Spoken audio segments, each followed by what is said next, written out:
Hello, everybody. This is discussion 6, and we are talking about observations. This is kind of exciting for me because I'm currently doing observations in another class, so I'm a little familiar with a lot of the techniques, but reading this chapter really did actually help me understand more so than the other book that I'm reading, so I enjoyed it. So we're addressing a teacher who is a little concerned about observations in his classroom, and we're answering some questions. How can a teacher make time to assess and still supervise the children? Well, one, you can set up activities ahead of time. So make sure that everything is planned and organized so that you're not trying to observe, watch the students, and set up and running around and fix things. So just making sure that you plan properly. Observe the whole group while you're doing free play or recess or some sort of whole group activity. So that way you're not having, a kid over here doing something in the center, a kid over here, and you're trying to watch them. And so when you have whole group activities, you can assess, especially if you don't have help in your classroom. Take short running records or checklists that don't take a lot of time, because that way you can do a quick observation instead of having to write, journaling and all of those things, and it's taking your time and your eyes and your attention away from your class.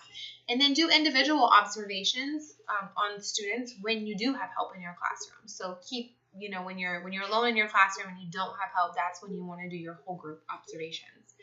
So the next question is, what types of informal assessment can teachers do daily? Well, observation is a form of informal assessment. So I kind of came up with some ideas.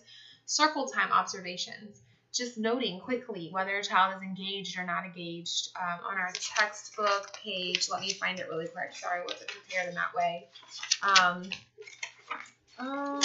Here we go. Oh, I missed it. Talks about circle time observations. On page 194, it talks about circle time observations in our textbook. It says you can put never attends the observation, wiggles, distracts others, wanders away, seldom attends, eyes wander, never follows, finger plays or songs, sometimes attends, can be seen imitating in gestures. So you can really just, while everyone is right there in front of you, informally just make a quick note, and you can use code. You don't have to write everything out. You can just put NA next to a student or UA. So that's a quick way to do an informal assessment. Observations during play is a quick way to do an informal assessment. How are they playing with each other? How are they getting along with the other student? Are they sharing? Are they closed off? Do they play alone?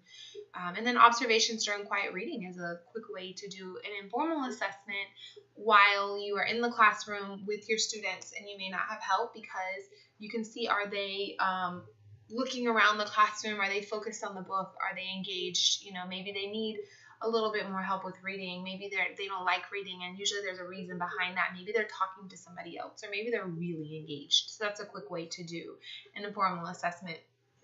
The next question is, are there effective ways and tools to capture observation and assessment?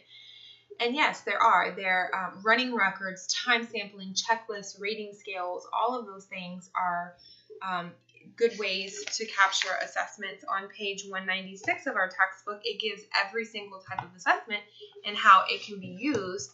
I use running records a lot in my observation class, and it says here in our book on 196, you use notebook and pencil, clipboard. You can itemize the activity or other ongoing behavior, and you can see growth patterns. So it's a way to check for growth. Time sampling, checking, if you have centers and you have all of the students, you have one spot, and as time passes by, you can check, okay, at this time, the children were doing this, at this time they were doing this. So you can see, even throughout your day, how they're learning. Checklists and rating scales are good, like literacy rating scales. Checklists are good because you can monitor the whole class. Which child is showing characteristics of negative behavior throughout the day. And then the last question is, once you gather this info, how can you apply it? Well, you can use it to check progress by creating goals and plans. You can compare it to previous records that you have taken to see, are they growing? Are they going backwards with their behavior, with all kinds of things? And then create goals and plans to address this behavior or address these concerns. And then you can determine guidance as well. How will we guide them through this process? So definitely observations are very important, and I highly recommend them. Thank you for watching my video.